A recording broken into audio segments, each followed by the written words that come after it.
Yusuf, Nah, umurmu berapa? 16. 16 tahun. Apa yang luka? Nggak ada. Ya? Nggak ada. Nggak ada ya, cuma perut kecepit ya? Ya, di sebelah kiri, Jus ya? Iya. Haikal, Ya, kamu yang sakit apa nak? semuanya sakit. Semuanya sakit. Oke, semangat ya. Sabar. Ini yang satu sudah lama. Kamu sabar ya. Sabar ya nak ya.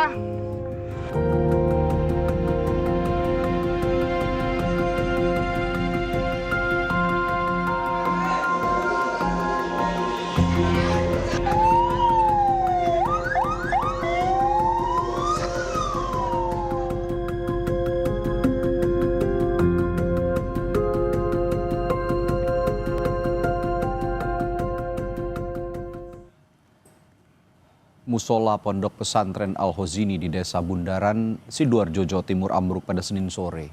Dan hingga saat ini tim Search and Rescue (SAR) masih berupaya menyelamatkan para santri yang terjebak di reruntuhan.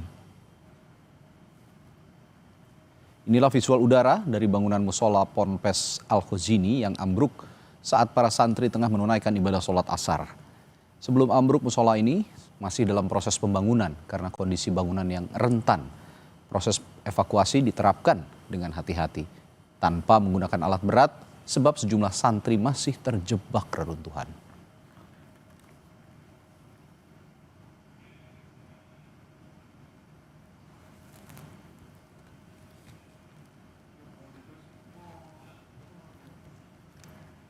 Tim SAR gabungan masih melakukan evakuasi dan penyelamatan terhadap sejumlah korban yang masih terjebak di reruntuhan bangunan ponpes yang ambruk.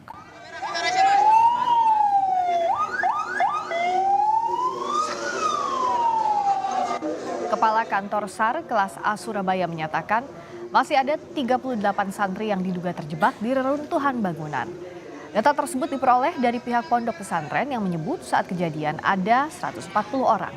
Sebanyak 102 orang sudah berhasil dievakuasi.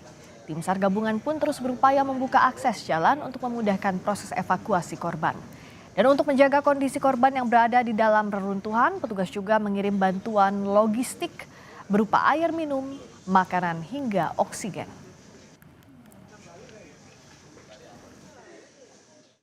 Patokan pada apa yang disampaikan dari pihak pondok pesantren bahwa santri pria itu ada 140 orang dan kemudian terevakuasi 102, baik itu evakuasi mandiri maupun yang dievakuasi langsung dari dalam reruntuhan bangunan.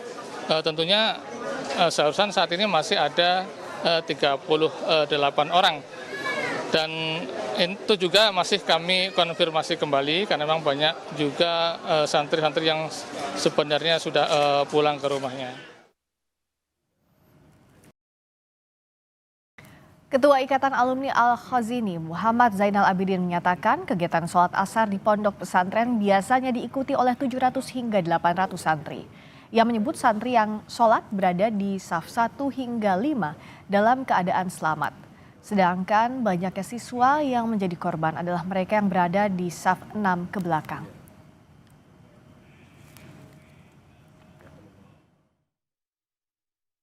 Asar itu tidak full, karena ada yang sekolah, ada yang di kamar, sehingga jumlah yang sholat asar tidak full 1.200.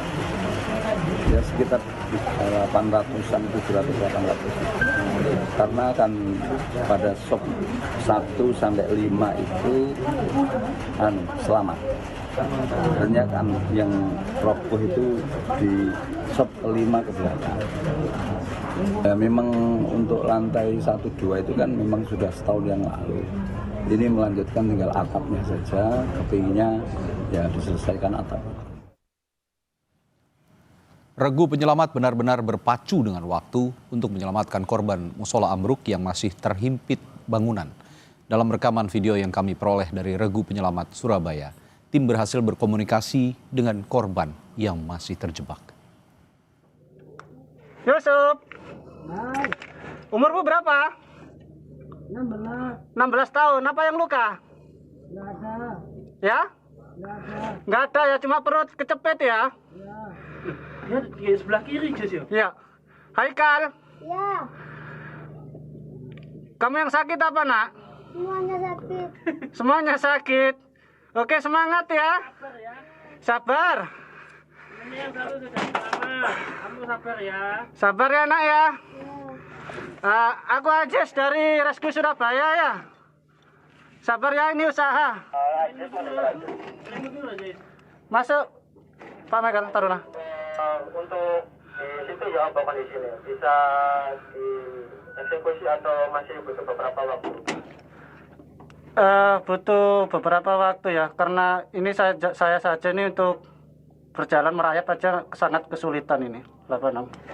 Oke, untuk aja silakan mundur dulu keluar karena di sebelah mau dieksekusi privasi.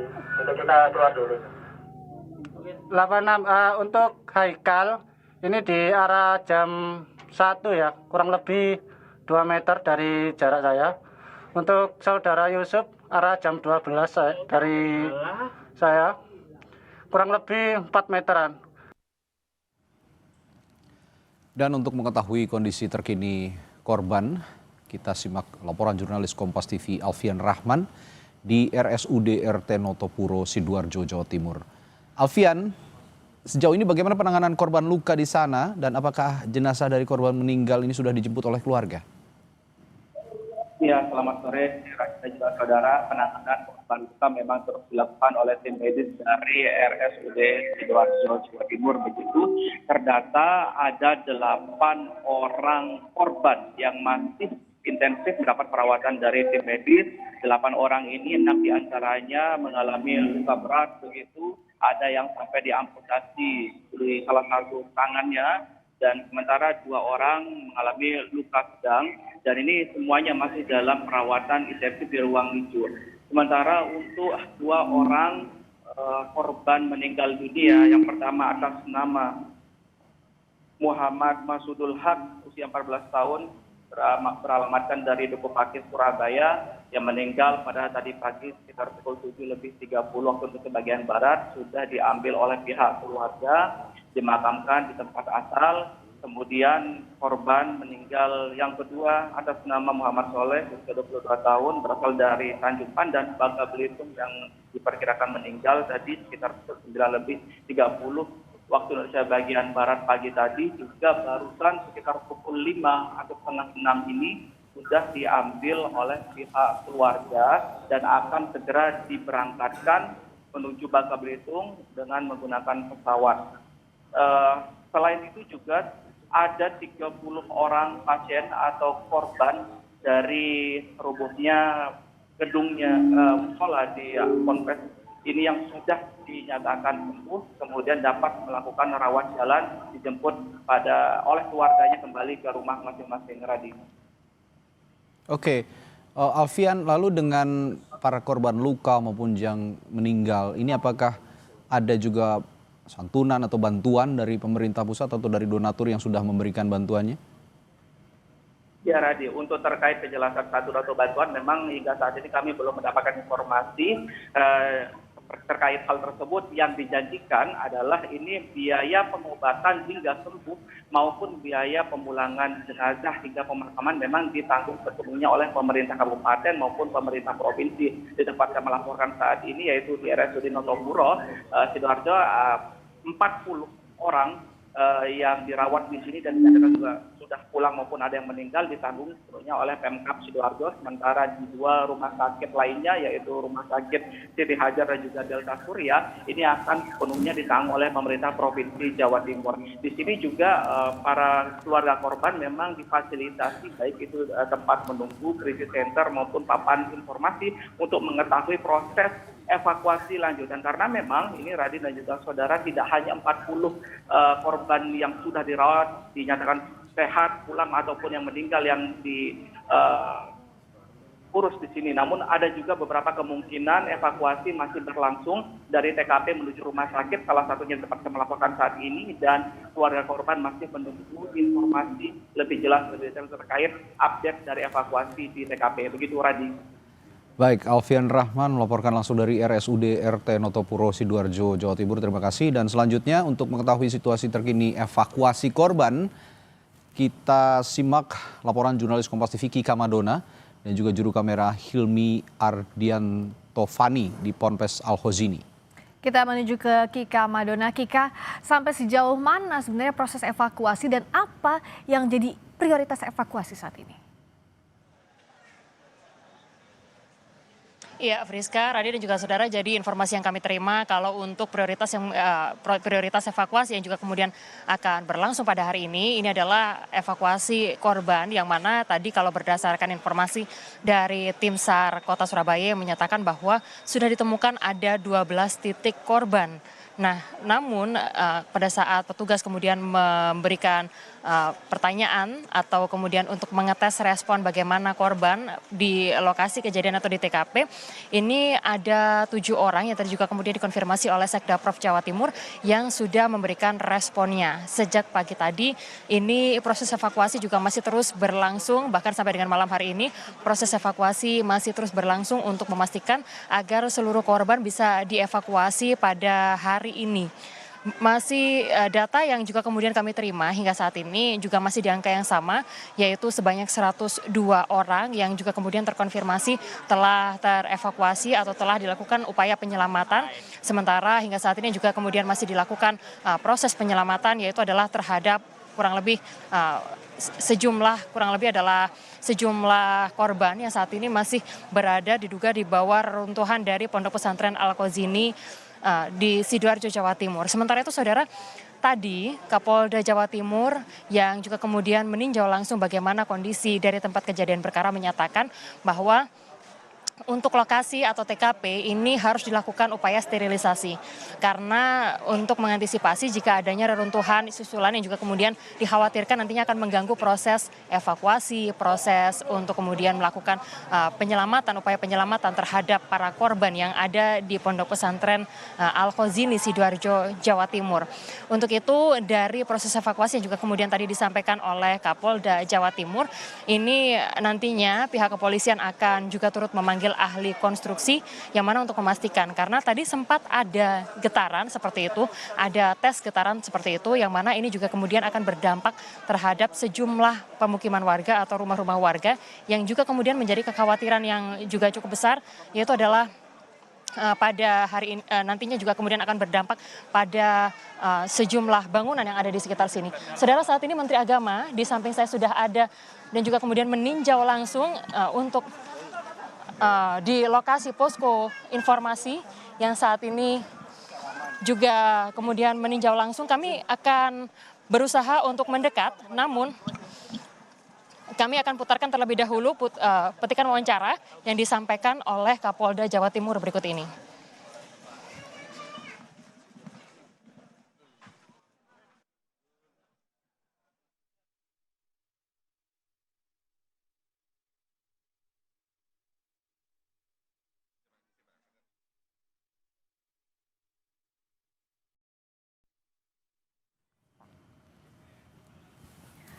Saat ini Menteri Agama Nasaruddin Umar sedang meninjau langsung ke Ponpes. Kita dengarkan dulu pernyataannya. Musibah yang terjadi pada sore kemarin ya, tentu selain berdoa kita juga memberikan bantuan yang segera diperlukan dalam rangka menyelamatkan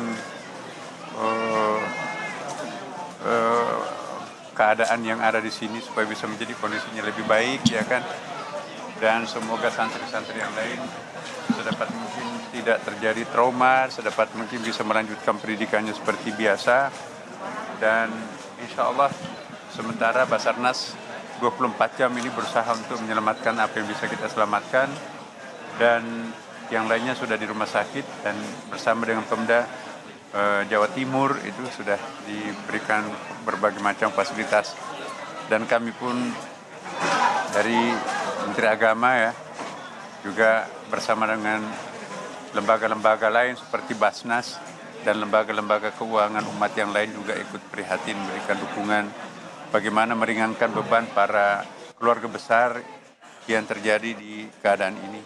Pak Menteri, ya. apakah sudah ada komunikasi mungkin dengan pihak pondok pesantren Pak sejauh ini Pak? Ya, baru saya ketemu dengan Pak Kiainya. Ya, pertama tentu kita akan melakukan pendekatan pertama. Pendekatan pertama yang kami lakukan adalah menstabilkan emosi, ya. Bagaimana menciptakan satu kondisi yang memungkinkan semuanya kita bisa berpikir objektif, ya kan, bisa berpikir positif, ya. Karena kalau kita berada dalam suasana yang sangat-sangat genting, itu kan nanti tidak bisa kita memberikan satu solusi yang terbaik. Jadi kami datang ke sini mendatangi ya tokoh-tokoh masyarakat sekitar, termasuk pemuda Jawa Timur, ya, termasuk mengunjungi para orang tua yang korban, ya. Bagaimana menerima kenyataan seperti ini sebagai sebuah musibah, dan bagi kita ini adalah suatu pelajaran. Dan kita akan mencoba mengeliminir jangan lagi ada peristiwa seperti ini yang terjadi di tempat lain. Maka itu kami selaku Menteri Agama tentu juga akan menciptakan suatu ketentuan khusus nanti bahwa pembangunan pondok pesantren dan madrasah dan apapun juga sebetulnya sebaiknya kita mengindahkan peraturan-peraturan yang berlaku yang sebagaimana ditetapkan oleh pemerintah dalam bidang pembangunan ini kan. Artinya Pak, apakah nanti yang seperti audit terhadap sejumlah pondok pesantren, masjid dan lain sebagainya ini akan dilakukan kapan Pak? Mulai kapan? Kita sesegera mungkin. Ini mudah-mudahan menjadi lesson learning, ya, pembelajaran yang berharga untuk kita semuanya. Yaitu tadi tekad kami jangan lagi ada peristiwa yang sama terjadi di masa akan datang, ya kan. Karena itu kami juga nanti akan ya sesegera mungkin kami akan melakukan pertemuan kepada pihak yang terkait, ya kan. Karena kami bukan ahli bangunan, tapi nanti kami akan bekerja sama dengan pihak-pihak yang terkait. Satu lagi Bapak, ini artinya kalau tadi